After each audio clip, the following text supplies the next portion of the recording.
And then let's explain what that is as well too. Because sometimes there's people that are listening like, what are you guys talking about? VTB, vendor take back. What do you mean vendor take back? Yeah, so vendor take back mortgage is essentially where the vendor is lending you money, but really you're just not paying the full price for the house at the time of closing, and then you owe them a debt.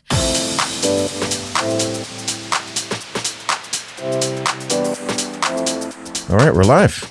Hi, how are you? Good, Allison. How are you? I'm great, thank you. Thank you so much for having me. Yes, I'm excited to do this again with you. And Mr. Quinton Cordick in the house. Sir, always great to be here, and great to be here with you as well, Allison.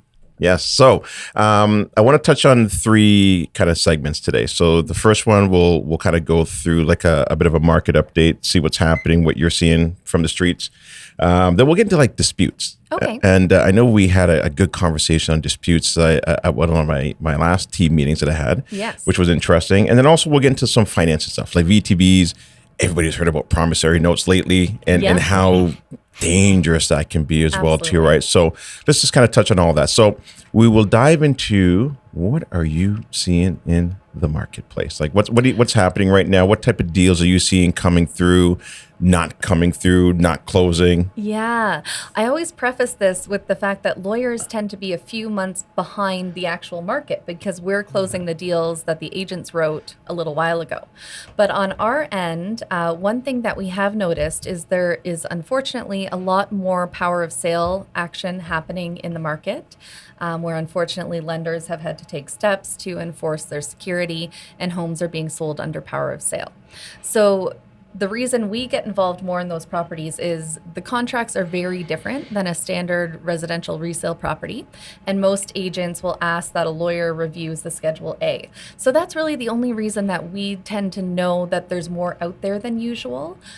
We start getting more calls about people wanting to make offers on them and wanting to know more about how it works. Okay. So what's the difference between a power of sale and a foreclosure? Because there are 2 different, distinct differences between those 2, right? Yeah, absolutely. I'm trying to think of how to explain it in the easiest terms, but there isn't a way. So just a little bit of background, which you probably know, but just in case someone doesn't have the background, it will make a lot more sense if we start here. Right. Ontario is a common law jurisdiction, which means in order to follow the law, you can't just rely on the legislation. You also have to rely on court decisions. So they work together to guide the actual law. So the courts essentially interpret the law and apply it based on their interpretation. So one of the things that the court is able to do is to have an equitable resolution, or it's often referred to as the court of equity will intervene in, a strict application of the law. So because of the way our case law has developed, foreclosure is not really done in Ontario. And we hear a lot about foreclosure. I didn't know that. Yeah, so it's very few properties are actually foreclosed on. Like I think the percentages are, somewhere in the range of maybe 2% or something. It might have increased since I last looked at it, but it's small. It's a small portion of mortgage enforcement. And the reason is that in other jurisdictions, and I don't know American law, but it seems that foreclosure seems to be a much larger project there where more homes are foreclosed on. But a strict foreclosure can be really unfair and sort of catastrophic to the homeowner. Because what a strict foreclosure would potentially be is that the lender would get ownership of the property and sell it. So if they're the owner, they're entitled to any equity in the property, which seems really unfair. I mean, subject to second mortgages and things like that. So it happens while the homeowner is still in the house. So they get foreclosed foreclosed on, possession first. Okay, and then so they're gone. They're gone, and then they would sell. They would essentially become the owner for all purposes. They actually have to. I believe they even have to pay land transfer tax. So essentially, you're evicting the owner. You're evicting the owner. You're taking full ownership, and then you're selling it, and you arguably in a strict application would get to keep any profit. But the Ontario courts have said this is not fair. I don't think I knew that. Did you, Q?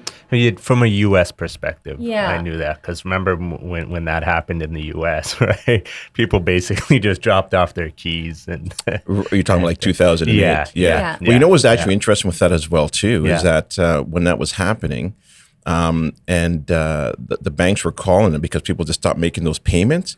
And some of them were actually telling the banks that, listen, if you don't stop calling me, I'm going to leave this house.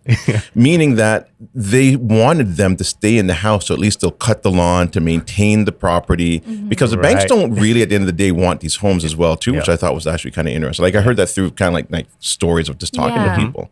So that was actually interesting as well. Yeah. So because our courts, I know in some states, I get the impression that foreclosure might be used because the lender may make a profit. So that maybe is why it's so attractive.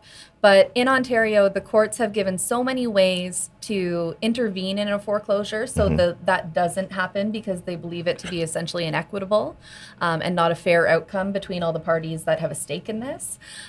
So for instance, if someone made a move for foreclosure, there's all these notice periods, and the owner or another lender can give notice. They can request what's called a judicial sale. So the court will sell the house and divide the assets between everybody. So it would be and foreclosure is really expensive because it's a court supervised process, and it takes a long time, like 6 months to a year. So because it doesn't necessarily make them any money, most lenders don't pursue it in Ontario because it doesn't make sense. Because the alternative remedy is a power of sale, which under the way things operate in Ontario law makes a lot more sense for lenders. So under a power of sale, the court is not as involved in the process. There may be some steps, like if they have to get possession, someone's actually living there, that the court gets involved. But it's not overseen in the same way as foreclosure. So because it's not overseen, the lenders do have to act appropriately, because they could be subject to claims if they don't do it right. Right. And the lender could be the bank, or it could also be a private mortgage as well too. So an individual or a corporation. Yeah, anyone with the right to enforce that one of their remedies is power of sale. So they would get possession of the property, they would sell the property, they would recover the amount due to them under the loan, their expenses for having to move to power of sale, all of those things. And then any leftover money, they would be essentially made right and made whole. And then any leftover money, if there's second mortgages or anything else registered on title, would get paid out to that. And then anything else would go to the homeowner. Got it. Now, can you do that privately, that sale, or does it have to go into the MLS system? So because it's not supervised by the court, the lender would likely have some liability if they sold it under market value. That's where I was going with it, right? Because all of a sudden now I can get my buddy to come in to then, buy this property for like $150,000 below market value. Yes. And really, you're taking the equity from that homeowner. From the people down the chain. So you're not allowed to do that. That would be an improvident sale or imprudent sale. There's got some fancy word for it. But they are obligated to maximize the potential. Now, they don't have to make upgrades. They don't have to do anything active like that. But they're obligated to market the property the way a normal property owner would, usually listing with an agent on MLS. And they're obligated to see what they can get the best possible offer for it.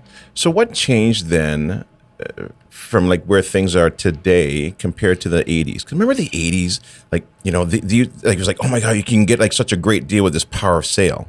Yeah. Did something change? I don't know if it's just been the development of the case law and the court of equity stepping in more, because the fact that you have to protect the equity of the people below you, so any second lenders, lien holders, owners, things like that, it's also a principle of the court of equity because they're trying to make things fair. So I don't know if that has developed and become stronger since then. But, I think the court has done a good job in the sense that they keep developing the law to try and it's an unfortunate situation. When lenders lend, they don't want to do this. When borrowers borrow, they don't want to do this. Nobody wanted this to happen. So they're just trying to make the system as fair as possible for everybody involved. Right. Yeah. So something must have changed. Yeah. Maybe they did throw it on the MLS, because I do remember it being on there, but maybe they just threw it on cheap, and then somebody pick it up boom, and pick it up real quick. And so because I don't know. We'll look into that. The temptation would be the first lender just wants their money out. Right. They're probably nervous. They're worried, especially if they're a private lender or something like that. It could be a big investment in their portfolio. So they're trying to remove the temptation to just fire sale so that they actually protect the people that are behind them. Now, if they don't get what everybody expected, but they've taken the steps, they've hired an agent, they've marketed the property, there's probably no liability there. They just have to take the steps. Yeah. Okay. And I guess, is it fair to say, Allison, if we had to generalize the files coming across your desk in the power of sales, there's not much equity in them anyways, because from my perspective, and this is where us as agents, people say, oh, I want some power of sales. I'm like, it's not the deals you think they might be, because the lender obviously needs their principal back. So there's not as much room there as people think at times, because in my opinion, if an owner knows, oh, I'm in trouble and they have equity, they'll get ahead of the ball and put the property on and sell it themselves. Right? Is that a fair? Yeah, logically, because power of sale is going to incur. Turn that mic there. Oh, sorry. Yeah. Power of sale is going to incur so many more costs that if the homeowner is able to sell prior to a power of sale, they're going to walk away with more money, because the lender, they can charge a daily fee for having to be in possession of the property while it's going through all of this. Like, there's a lot of fees. There's legal fees to give all the notices. It really adds up. So a lot of homeowners, if they're getting advice through the process and they say, I've defaulted, I can't bring it into good standing, I can't pay it off, I can't refinance, they're definitely going to move to power of sale. Someone might say, well, if that's inevitable, let's look at what you can do in the meantime before that happens. And some lenders, if they know the property is for sale and there's an agent and all of these things are being done, they may hold off on enforcing a power of sale, because again, they don't want to do it. They're not people that get possession and sell homes. It's not their business. Right. Yeah. What about appraisals? What are you seeing right now coming in, or are there any issues with that where the appraisals are coming in lower than what the buyer purchased it at? We've had it with some new builds that were sold during the very strong market. Yeah. It's not great, and it wasn't great the last few times it happened, and it's been happening, since 2016 on and off. There's been these sort of peaks and valleys of appraisal issues. But yeah, the really strong market where people bought new builds and they've declined, that is causing some problems. And, the problem, I know you guys know this, but just generally, if the appraisal comes in low and you were basing your mortgage ratio on the purchase price, so say you were going to put down 20% of the purchase price and the lender was going to bring 80, and then the appraisal comes in low and the lender says, well, you still must put down 20%, but instead of putting down 20% of the purchase price, you must put down, well, you still have to put down 20% of the purchase price, but we're only going to put down 80% of the appraised value. Right. So now if the difference between the appraised value and the purchase price is $80,000, suddenly that homeowner has to come up with their 20% they planned on putting down plus $80,000. And sometimes the timelines are very tight. They'll go in for appraisals, a week or two before closing, and we're getting these revised mortgage instructions very close to the closing date. And the reason the lenders are waiting is because the market is in flux and they want to get a real value rather than a value 3 months out when it might not be true 3 months later. So I understand, but at the same time, I mean, it's so stressful for the home buyers that they thought they had everything lined up, they got their mortgage pre-approved, they've got all the ducks in a row, and then suddenly the appraisal comes in low. Right. Are you seeing people then walking away because they just don't have the funds? Yeah, we haven't seen many, luckily, at our office. I mean, it does happen. We know it does. But most people, they have such big deposits on those builder deals.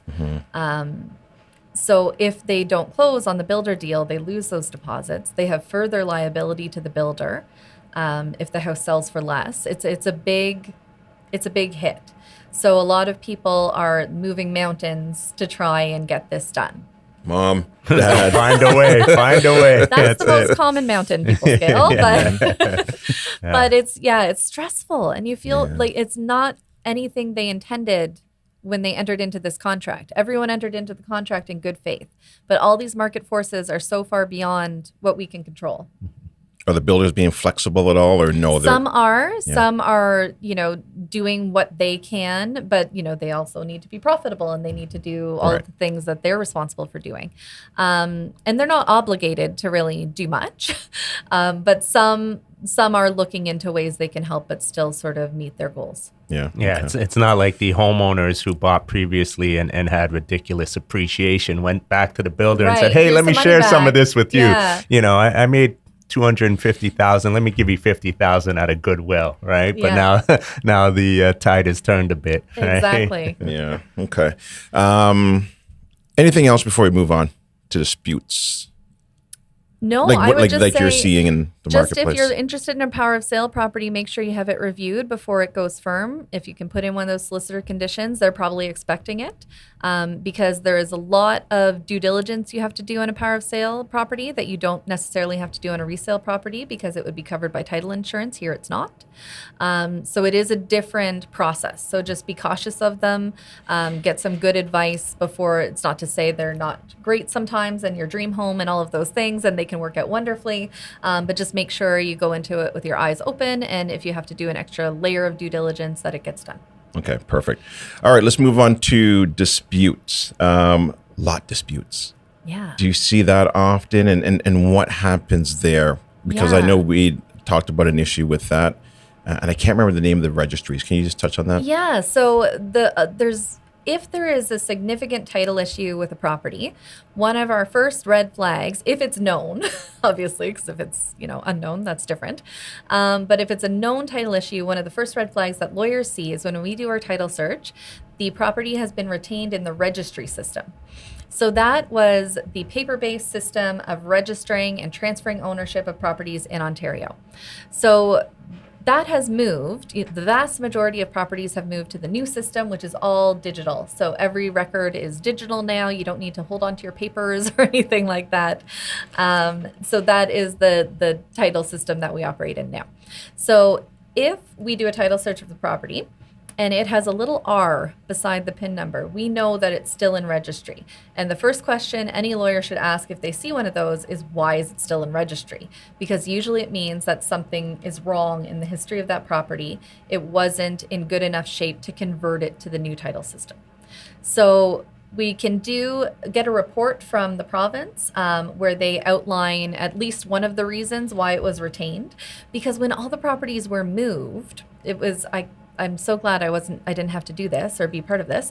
But essentially what they did is the land registry office went through every single detail of the properties in registry and verified that past transfers, all of these things were correct and complete, and that the current owner really owned the property, and there was nothing about it that concerned them. Because when they move it into the new system, the province is essentially guaranteeing title to a point.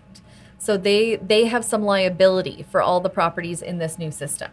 But if they weren't satisfied that they were willing to take on that liability, they would leave it in the old system.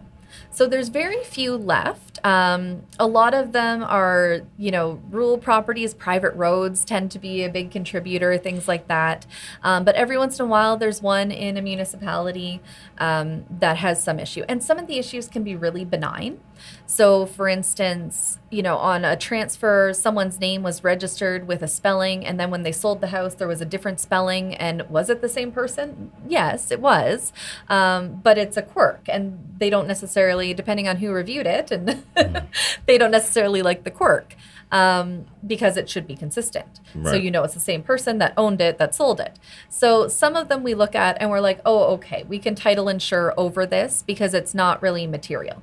And then some of them you look at and you're like, oh, that's a real concern. Got it. Okay. So there's a whole bunch of different things that could it doesn't necessarily mean the property is not one you would buy. It just needs to be investigated.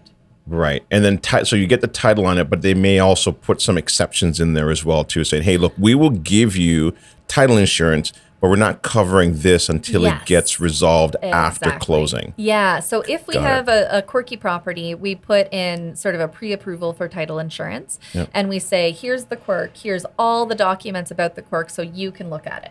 And sometimes they're like, we love this quirk. We don't care about it. We don't foresee any exposure. We'll title insure it so you can close like a normal deal. Right. And then sometimes they'll say, we're a little worried about it. So we'll offer this type of coverage, but not this type. And then you just have to decide if you're comfortable proceeding. Yeah. Have you ever had to deal with anything like that before, Q? No. Crazy issues like that. Well, we brought that up because there was something like one of our clients was looking to purchase something and it had this particular issue. Okay. Yeah, property's still in registry, so we always want to look into it. And was it a rural property or? No. It was like right in Toronto, heart of Toronto. Oh, wow. Yeah. And it was just a matter of claim of the lot. One side, I think, said they had claim of it, and the other side had claim of it. There was a problem with a neighboring property. So some properties don't really have a survey registered with the property, like a reference plan. Some of them have what's called a meets and bounds description, which is where they would define the property in words. So they would say, starting at a point, here, located by, geography, and walk this far, this many meters to the northwest, and then, this, and you do the little square or whatever the shape of the property is. Yeah. So on a neighboring property, I believe, I'm going from memory here, there was a transfer that described the property of the neighboring house that overlapped the subject property, very minor overlap. So it was like 4 feet or something at the back end. But because of that, it's not clear who owns that little portion. So the province was not willing to move either property into their new title system until it got resolved. Right. What about estate sales? What are some of the mistakes that you see there? I think one of the challenges of estate sales is that people don't want to wait for probate. Right. And probate can take up to... Depending on where in the province you are, it can be quite lengthy. And as you'd expect, bigger municipalities like Toronto have a longer lead time on probate applications. Whereas, we've sent a probate application to Northern Ontario and got it back the next day. So it really just depends on how busy the subject court is. So when you're picking the court, it has to be the jurisdiction in which the person lived at the time of their death. So you have to apply to the correct court or it won't be granted. And it's just, the Toronto courts in every aspect have a backlog. Durham has a lead time that's much less than Toronto, whereas Toronto may be 6 months at some point, Durham maybe 3. So just as a ratio, that seems to be how it moves. But, some times of year there's less staff because there's holidays and things like that, and they can slow down or speed up. Right. Who is it that doesn't want to wait? Is it those real estate agents who are looking to get paid? Those guys? There is sometimes clients who will call and say, the realtor said we can list it. We just have to put in a clause. So it is the realtor. But not all the time. Sometimes, the executors don't want to be responsible for these houses for the long term either. They want their money. They want to move on. All the beneficiaries are calling them saying, when is this going to happen? It's a high pressure environment sometimes, depending on the people involved. And they just don't want to have to be watching this house and looking out for it and making sure the insurance is paid and all these things. So there's a lot of really good motivators to get this done. But the risk is if you enter into a contract to sell the property and you don't get probate in time to close it, then the executor could have some personal liability there because they can't sign a transfer to register with the province until they have the court certificate of appointment. So it's a timing issue. That's what the certificate of appointment. So that's what you really want to get before you list. Yeah. So, sometimes there's confounding factors. Like there's a lender who is breathing down their neck, wanting to get paid, potentially threatening some sort of action. Sometimes they're trying to sell quickly in a good market or, something like that. So there are some scenarios where people may market the property with the notes that it is an estate property and they do not yet have probate. But what that means is they're going to want to put in conditions that give them a unilateral right to extend this closing. And that may turn off some buyers, especially those who are selling another home or occupying as a primary residence, because it's like, okay, your closing date is March 20th, maybe. But we can tell you, 10 days before that it's not March 20th, it's April 20th. And that's difficult. So it's sort of you don't really know what's better. Do you market it as we don't have probate yet and see who you get? Or do you wait till you have probate and hope to get more people because they won't be nervous about the closing date? Right. The big important thing is you don't want to end up in a situation where you have no further rights to extend. You're expected to close on a specific date and you don't have probate. Okay. Because then you're opening yourself up to a lot of potential liability as an individual. Now, what if there's a couple that owns their home? One of them passes away. Do you still need to do the probate? Does it go into the estate of that? It depends. Okay. I know people don't like that answer. But it depends when the couple bought the house, how they registered their ownership. So you have a choice when you buy a house with more than one owner. You can put ownership in joint tenancy or you can put ownership in tenants in common. So, and you can do a combination, like 2 people can be a joint tenant. The third is a tenant in common. Like it's an estate planning tool. So there's some flexibility into how you set it up. But joint tenants have a right of survivorship between them. So if one joint tenant passes, the other becomes the owner by right of survivorship. There is no need for probate. You just have to do what's called a survivorship application to remove the name of the deceased. But how do I know at the beginning? Got to do a title search. But nobody's ever asked me before. You know what I mean? Like, so when I bought, I bought my, you're talking about primary residence, right? Yeah. So the lawyer would ask you when you buy it, which one you want. So at that, maybe they shouldn't pay attention. That's probably me, right? Yeah, Q? and Darlene had it all taken care of. Yeah, Q's looking at me and like, nah, that's you, Gary. The lawyer better be Darlene asking knows, you. yes. Yeah. And so you sign what's called a title direction that shows your name, your birth date, and how you're taking title as a group. Okay. So that gets registered with the province. So if you're selling a home for an older client, for instance, and they say, my spouse passed away 10 years ago, now I want to sell the home. You would do a title search, just make sure they were joint tenants. And in that case, all you need is the death certificate. You can register a survivorship application at the time the house is sold. No problem. If there is nothing noted in capacity or tenants in common, then you have a problem and you need to move to probate before you sell the house.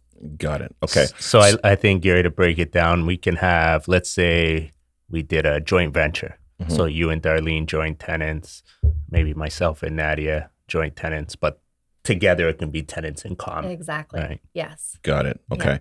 Yeah. And then that person's name still needs to be on the purchase and sales agreement, and it would just be like, no, it doesn't. Oh, it doesn't? No. Interesting. Because they're at the moment of death, they were no longer an owner. It passed to the other person. So the fact that their name is still on there is more of an administrative cleanup than an actual right of ownership. So the person who is the joint tenant who survived would be the one who actually sells the house. Got it. So you don't even need their name on there. You don't even need their name because no one can sign for them. There's no probate. So I wouldn't even include it. I think it would just, potentially complicate. And then the lawyer will be like, why is this person on? And why aren't they signing anything? And where's their ID? And yeah, right. Okay. So lawyers make everything so difficult. What about outstanding permits? Do you come across that often where, the homeowner pulls some permits, they got to get some work done, but they never close it? Yeah. Do you even pick that up on closing, or sometimes it's found later on after that new homeowner purchases a property? Yeah, it depends on, so whether or not a search is done. Okay, I'll give a bit of background. Sorry, I keep giving background. But the introduction of title insurance into the Ontario market changed a bit of the way that houses are bought and sold. So previous to that, there was a process called solicitor opinion on title, where you would have to order all of these off-title searches. So one of them would be like a building compliance report to see if there's open permits and all of these things. They're not ordered in single-family residential properties anymore because title insurance covers off those risks. So when you're already purchasing title insurance, which has a significant fee depending on the value of the house and the mortgage, it doesn't make sense to also pay a significant fee to order all the off-title searches unless there's something about the property that sort of necessitates them. Like a duplex or a multi-unit, you would always order them because title insurance doesn't offer the same coverage. There's something quirky in the listing that gives you a feeling that maybe there was recent renovation and I want to be safe. So there's times when they're ordered, but generally for residential resale, and it used to be prior to title insurance, you had to have a survey and you had to have all of these expensive things prior to, so you could do that solicitor opinion on title, but it's changed so much from that. So in a residential resale property, typically they're not ordered unless there's some reason specifically to order. And you're ordering that on behalf of your clients? Yes. Or okay, so it's not me requesting it or Quinton. So you'd be like, okay, this is this type of property, we should order this. Yeah, like if we see multi-residential, things like that, we order a whole slew of searches. And, it has a cost to the buyer, but they're required because we can't get title insurance endorsements for the same things we can in single-family residential. Okay. What about liens on properties? What kind of crazy liens do you ever see? Like, you know what people are most shocked by is the liens for rental items in their home. Yes. Like their water heater and their water softener and their air conditioning and their furnace. They don't realize when they buy those things and sign those contracts that a lot of them have the right to register mostly what's called a notice of security interest. And it does make sense because they don't want the house to sell with something inside it that they own and nobody knows about it. And then they're knocking on the door trying to get it back or, whatever. So I see why they register. But a lot of people don't know that they register. So it becomes a bit funny when the new owners have agreed to assume it but it's registered. So you have to do this thing called a postponement. So everyone just has to know what to do. And then the other thing that trips people up. So let's say you got a whole package of things together, like you got air conditioning, a furnace, et cetera, and the new owner of the house agreed to assume the furnace. You should check with that company that they're going to break it out, because some of them are like, no, you have to pay out the whole thing, even though the new owners have agreed to continue paying the rental fees. Really? Yeah. So I always say, if someone's listing a house with rental items, call that company first and say, listen, I want to sell my house. I know I got a rental item. I'm hoping the new owner is going to take it over. Anything I should know, anything that's going to be a problem, or I want to pay out just this, but not the other thing. Because sometimes, a lot of people are used to taking over the rental hot water heaters, but they might not want to take on a furnace. They'll expect the seller to pay that out in full. So you just want to make sure it's all going to work out the way you want. Yeah, that's a good point. Now, what about if I owe Quinton some money, and can he just slap a lien on my property? No. Okay. Yeah. So he would be an unsecured creditor. So unless there's something in the contract to get him security, or he gets a writ of enforcement, which is where he sues you and get a judgment and puts a writ so in there has to be a judgment. Yeah. So unsecured creditors can't just decide they get security on your house. It's a whole process. Okay, good. So I don't have to give him back the money. I mean, yes, but it's not going to affect your house unless he sues you. All right. Awesome. All right. Let's move on to the last segment here. So finances. So we know about promissory notes now. A lot of people all over the news right now. Yes. Have you seen issues with that in your office? And just touch on it exactly what a promissory note is, in case somebody's listening, they don't even know what we're talking about. Yeah, a promissory note is a promise to repay money that is lent to a person. So they're usually not too long or detailed. It's, I accept that I have borrowed this amount of money. I'm going to pay this person back by this date. There might be an interest rate. There might be payment specified, but it's essentially a loan document between individuals.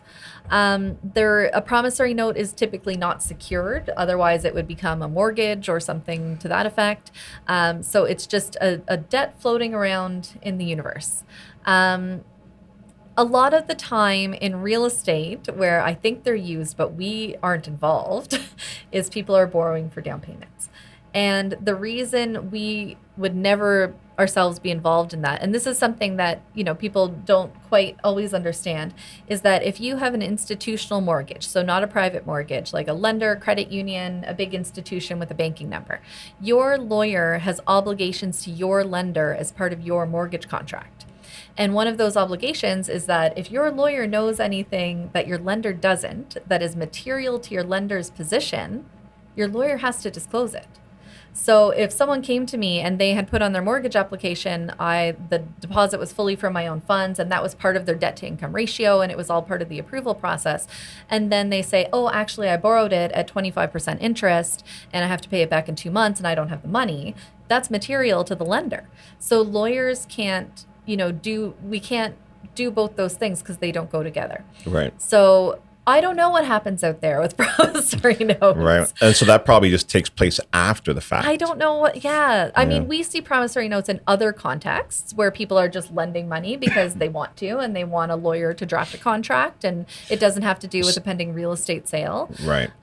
So a lot of times, not even on title. It's just a promise. No, it's just a piece of paper. There's so little security. Right. And a lot of people are doing it in a measure of good faith because they're friends or their family or something like that. And they don't know the debt load of this person. And they don't know, anyone's going to try and discourage you from lending a large amount of money under a promissory note. Because if something happens and that person, for instance, declares bankruptcy, you're in line behind we don't know who, and you don't have any security. So you're probably near the bottom of the pile. And if they run out of money paying everybody out, there's nothing left for you. Mm-hmm. So, yeah, if people, sometimes families will come to us and they say, oh, we want to lend, a family member this money. They're starting a business. We just want to do a promissory note. And we'll say, that's a lot of money. Are you sure you don't want a second mortgage or something like that, so they can hold some security? What's the order? First mortgage, second mortgage. There are some. So that's like realtor. Like, what's that order look like? Secured lenders are always first, or anyone with security is always first. Mm-hmm. There are some sort of super priority liens that can mess with the order. One of them is the CRA, unsurprisingly. And then also property tax potentially and water arrears. Hold on, before first? They can butt in front depending on the circumstances. Really? And even some things like construction liens can potentially mess with order depending on how the finance was done, if it was a construction loan or not, if the construction predated the mortgage. Like, it gets really technical. Mm-hmm. But 95% of the time, the order is first mortgage, second mortgage, lines of credit, security interests, everybody else. Okay. And then what about, what am I thinking of here now? Child support. So they may have what's called a writ. So we see sometimes we have to do writ searches when we sell homes, and that is a search of the person's name in the jurisdiction of the home. So if someone has an order for child support and it's gone to the point where it has a writ, it's not technically liened on the house, but we can't deal with their property without paying it out. So it's not registered, so you don't see it on the house itself, but you see it on their name. So if I sell a house and the person has a first mortgage and they have a valid writ, so it is really them. What's a writ? It's when someone gets a judgment and then they register it with the sheriff. But what is it? WRIT. Okay. Yeah. Does it stand for something, or is it? No, that's just what it is. Oh, so I can look it up in a dictionary. Yeah. Okay. So it's a writ of execution, I think, is the full thing. Yeah. So we do writ searches every time we sell a house and when we put a mortgage on a house, because lenders want to know that the person doesn't have a debt that is secured by a writ. So it's a debt against your name. So if you're going to deal with any property in the jurisdiction that has a writ, you can't refinance, you can't sell without dealing with that writ. Got it. Okay. Yeah, so child support is one that we see commonly in writs, and sometimes it's not our client. So we'll do a search of someone with a really common last name, and if any two names are in common, so let's say our client has like a middle name, a first name, and a last name, and their middle name and last name match someone with a writ. We have to pull it, and we have to make sure it's not them. If it's under a certain amount, we can just get them to sign something saying, hey, that's not me. We do go through previous addresses and things like that and make sure there's nothing in common. But if it's over a certain amount, then you have to write to the lawyer who registered it, get it to them, send them your client's ID, get them to check their files, and make sure it's really not the same person. I actually had to sign something like that as well, too, when I first got into it, because there was a pastor, and his name was Gary Marlin Hibbert. So his middle name is my brother's name. And so every time I went in, when we were purchasing properties, I always had to sign to say that this is not me. Yeah, we have some clients that, their last name's Smith and they've got 6 of them. And we're like, is this you? Is this you? Is this you? And it's usually not. And it was tough too, because he was so it was like he was involved, or at least he got sued for real estate investing fraud. I'm like, my God. It kind of looks bad. Yeah. So and I remember too, when we were starting Smart Home Choice, I had a few people call me. I'm like, hey, is this you? And I'm like, and now it's another black guy. It's not. It doesn't even look like me. No, you could probably Google him. It's not me. Yeah. He's probably an online presence. Which is helpful. I was like, But yeah, it does come up, and sometimes it's legitimate. Like someone did owe a debt and they hadn't satisfied it, and then when we sell the house, we have to pay it out, or we refinance the house and we have to pay it out. Right. And I do believe also too, I should clear this up. He has been found innocent. Okay. Yeah, I think it took a few years. So then the writ would be withdrawn. Right. And then that's all perfect. Yeah. Yeah. So sometimes, and the big thing too, so if a lawyer sells a house subject to writs, the owner had writs, and they don't deal with them, that house becomes subject to the writs on title. So it will have all these cautions about subject to writs, if any, of blah, blah, blah, the previous owner.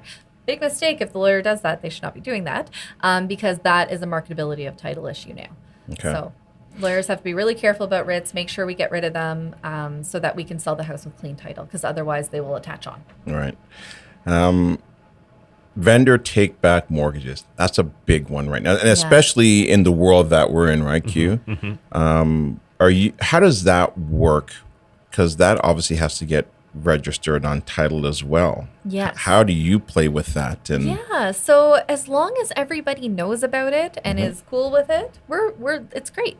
So sometimes, for instance, they'll have a first mortgage that's not fully making up what they need, and they'll ask for a vendor take back in second position. Let's say they'd need like another $50,000. Their first lender, for whatever reason, isn't willing to advance it. Hold on. And then let's explain what that is as well, too. Because sometimes there's people that are listening like, what are you guys talking about? VTB, vendor take back? What do you mean vendor take back? Yeah. So vendor take back mortgage is essentially where the vendor is lending you money, but really you're just not paying the full price for the house at the time of closing. And then you owe them a debt. So on the statement of adjustments, which is the account the seller's lawyer prepares to show how much is owing on the day of closing, if there is a vendor take back, they will show credit to purchaser for the amount of the vendor take back. So then we pay them less when we close the house. Then that vendor take back loan gets registered as a mortgage on the house. If there's a first lender involved, and this is a second mortgage, the first lender has to approve the vendor take back prior to anything going through. And if the first lender is okay with it, then the lawyer and everybody else is okay with it, and we just register both on the day of closing. If the vendor take back is a first mortgage, that's absolutely fine. No one has to approve it besides the buyer and the seller. Right. Now, are they okay with it? Like the five major banks, or do they usually frown upon a VTB? They don't love seconds on a new purchase. Right. So VTB seconds, right. It's a second. So they don't like any seconds if where possible. Yeah. But we have seen them approved in certain circumstances. Okay. Yeah. So, I mean, if that's something that is crucial to your deal, you just have to get it approved and make sure it's gonna actually go through. You can't have a secret VTB. It just won't work functionally. Right. Okay. Any other financing questions that you got, Q, or that you've seen come up, Allison? No real questions. I think things are, this market, as Allison said, they're always a month or two behind because of when their closings are. So I don't foresee any appraisal issues or any issues at this point in time. I think the only people in trouble are the ones who bought within maybe the last 2 years or so, right? If people have equity in their property, they can still sort of use their home to carry them through these times. But that's what I'm seeing. People that have bought recently maybe got in over their heads the day they purchased because rates were low, and now they're feeling it. So that's all I'm really seeing on our end right now, right? Yeah, I mean, we are seeing those fixed rate mortgages. The numbers are looking prettier than they did a little while ago. Yeah, what are you seeing them coming in at now? Like in the low fives? Any in the fours? 4. No way. Yeah. Really? I was very excited. Yeah. Okay. Interesting. Yeah, so I don't know. I mean, no one knows what's going to happen with the fixed rates tied to the bond market. It's all sort of beyond me. And then the variable rate, we don't know what the Bank of Canada is going to do next. But it was nice to see. Yeah, for sure. And it was from like one of the five major banks? I forget who it was from. Yeah. It might have been a credit union, but it started with a 4. Yeah, that's nice to see. Like, those first timers, if you're in the insured product space right now, right, putting 6-7% down, you can get those 4s. Right. Time to jump off the cliff. Right. Yeah, the insured mortgages, they do tend to get good rates, and then they also, sometimes are not as subject to appraisals. So that's an interesting thing too. Yeah, a little desktop, quick desktop appraisal. It must have shocked you as well too when those rates went up. And you're seeing your clients come in, you're looking at the mortgage amount. Oh my gosh, like I know. 5,000, 6,000, 7,000. Like, that is crazy. Yeah, people who had to refinance when it was, really super high, you felt bad. And it's a big shock to the system for sure. Right. I mean, I know everybody who got those good rates, hopefully they viewed it as a nice vacation from reality, and we're going to enjoy the next 5 years and pay off a whole bunch of our principal and probably never see that again. Yeah. But a lot of those mortgages are coming up, and some of those payments have not changed as well the too. Fixed rate people with the 1.9 are gonna feel all of a sudden they're like in a 5 or best case scenario maybe a high 4. And still that's a huge difference. It's a huge difference. Yeah. We are seeing unfortunately some amortization extensions, but people need to do what they need to do to be able to afford everything else. So if that makes sense, then that makes sense. And you're seeing some amortizations longer than the 30-year. No, I haven't seen anything. You haven't seen anything? No? Okay. No. But they're out there with the certain lenders that didn't change the payments. Yes. You're seeing 60, 70, 80 years amortization. The variable rate mortgages that haven't hit their trigger rate or still have enough security that they are still collecting the old payments. They're amortized over crazy amounts, but we don't know about it. Don't worry, babes. We're going to have this thing paid off in like 75 years. Oh, gosh. Yeah, you don't want one of those. Yeah, awesome. All right, listen, Allison, thank you so much for dropping in and sharing your insights and your knowledge and what you're seeing in the marketplace. I thought it was a really interesting conversation. Anything else you want to touch on before we kind of wrap it up? No, I think things are sort of, to be honest, for the most part, things seem pretty stable on the legal end of actually closing the deals. We're not seeing any big ripples like we did, 2016, 17, where things really were collapsing and not closing properly. And then when values and prices went down rapidly sort of at the end of the big recent boom, we saw a lot of instability in the ability to close deals. But now, most deals are closing the way they should. It's nice. Everybody's happy. They get money, they get keys, and it's good. Awesome. If anybody wants to use your services, what's the best way for them to get a hold of you? Any way they like best. So they can reach us by phone at 905-666-9200 or by email at info@mcmurter.com. Awesome. Q, thanks for popping in. Always great to be here. Thanks for spending the time with us, Allison. All right, cool. We'll do this again. All right, sounds good. All right, awesome. Thanks. Take care.